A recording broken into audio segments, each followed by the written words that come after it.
Hi, my name is Madeline Mevis, and today we'll be talking to you guys about the education system in the United States, a flawed program that needs to be reevaluated.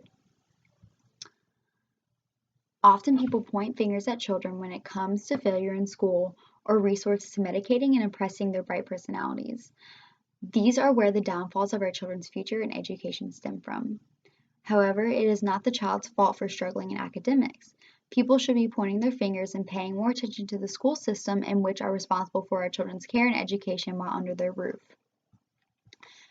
This is a huge issue all around America for many families struggling with a child's passing grades and troubling actions and attitudes. Having done quite a bit of research on this topic and being a mother myself, I shared the frustration with the abundant families who are suffering from the dysfunction of America's school system. There are many components of the United States education system that play a role in its ineffectiveness, which needs to be reevaluated.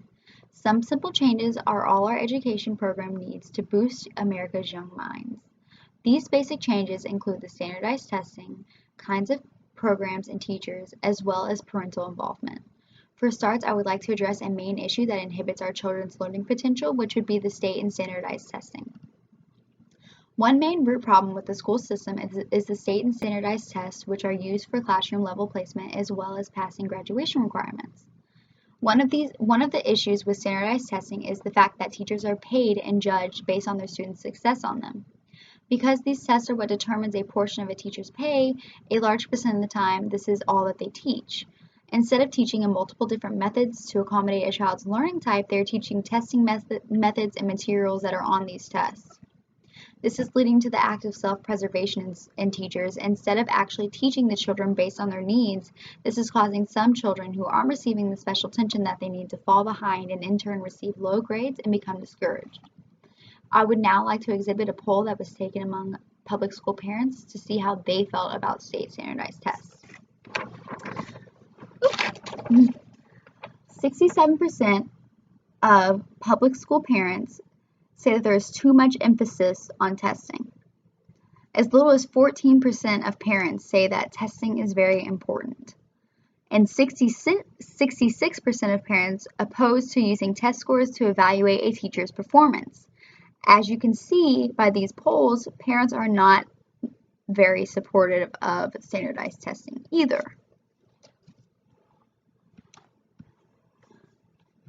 To support this belief, a veteran teacher of 33 years, John Maggiano, states, "When standardized tests are the most important thing, the fostering of critical thinking in the classroom gets cut short." Not only are these one-size-fits-all standardized testing ruining the classroom experience and hindering the education of the majority of students, but the material on these tests are not benefiting the children in any way. No materials and concepts on these tests or taught to prepare these students for these tests will benefit them in the long run. The information on standardized tests do not prove a child's knowledge and will not benefit the child in college or the work field.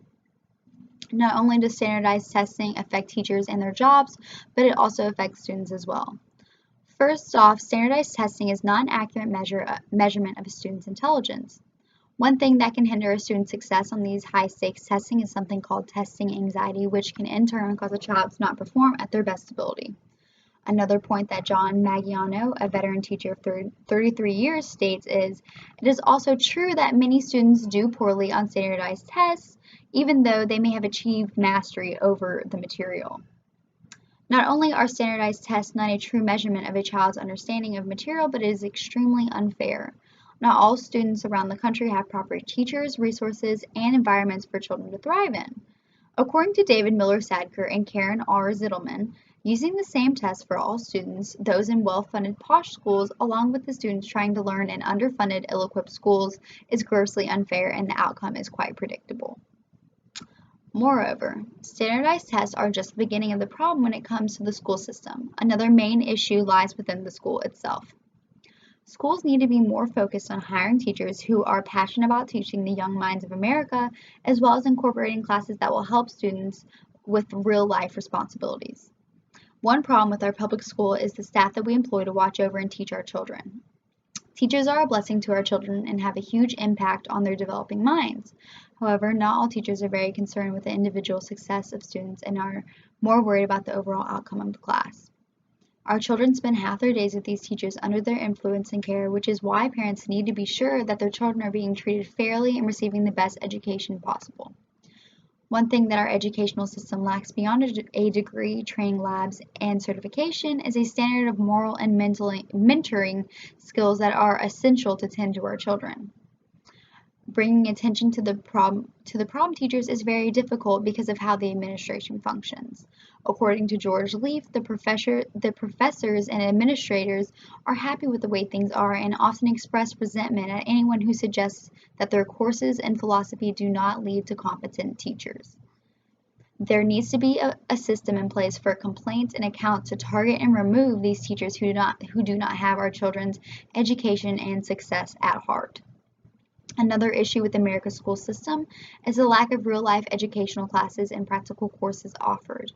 After 12 years of school, these children graduate high school and don't have a clue about solving real-life problems or making smart financial decisions.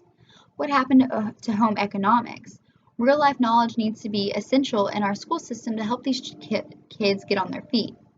Classes such as business and management shouldn't be considered electives but should be required courses for graduation. Instead of art and computer being a requirement, they should be offered as an elective for those students who are interested and passionate about those subjects.